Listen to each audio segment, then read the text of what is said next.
Hello guys, আজকে আমি share করব আমার 1 বছরের বেবিকে আমি কিভাবে মাছের ঝোল বানিয়ে খাওয়াই। তো আমি মাছের ঝোলটা বানানোর জন্য এখানে নিয়ে নিয়েছি পেঁপে, আলু, টমেটো, পেঁয়াজ, কুচি কুচি করে রসুন আর আদা। আর নিয়েছি একটা ভাজা মাছ, এটা হচ্ছে রুই মাছের পেটি।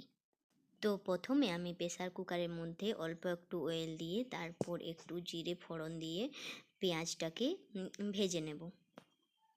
তারপর পেঁয়াজটা একটু লাল লাল করে ভাজা হয়ে গেলে রসুন আর আদা কুচিটাও দিয়ে দেব। তারপর সব সবজিগুলোকে একসাথে দিয়ে দেব।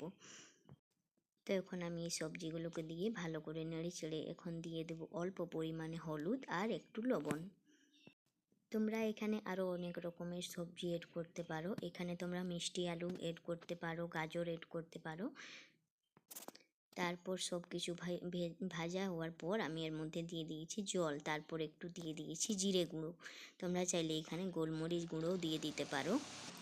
তো দেখো এখানে আমি ভাতটা দিয়ে দিয়েছি। এই ভাতটা কেন দিয়েছি, কারণ আমরা তো একটু শক্ত শক্ত ভাত খাই আর বাচ্চারা তো শক্ত ভাত খাবে না, তাই একটু নরম হয়ে যাবে এটার মধ্যে, সেই জন্য ওটা দিয়ে দিলাম।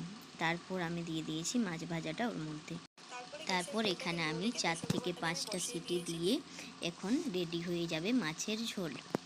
তো দেখো এখানে আমার কত সুন্দরভাবে সব কিছু সেদ্ধ হয়ে গেছে, এই যে দেখতে পাচ্ছ, আর জলটা পুরো শুকিয়ে গেছে।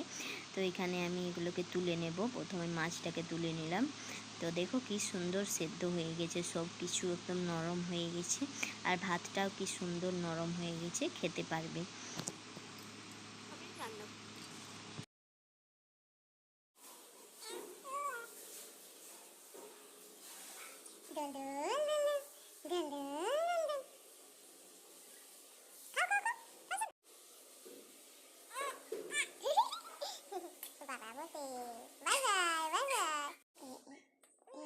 তো আমি এখানে মাছটাকে ভালো করে বেছে নিয়েছি। তারপর আমি আমার ছেলেকে এখনও একটু একটু করে খাইয়ে দেবো এটা। তো আমার ছেলে একটু একটু ভালোই খাচ্ছিল এটা আর কি। তো তোমরা তোমার বেবিদেরকে এরকম মাছের ঝোল বানিয়ে খাওয়াতে পারো।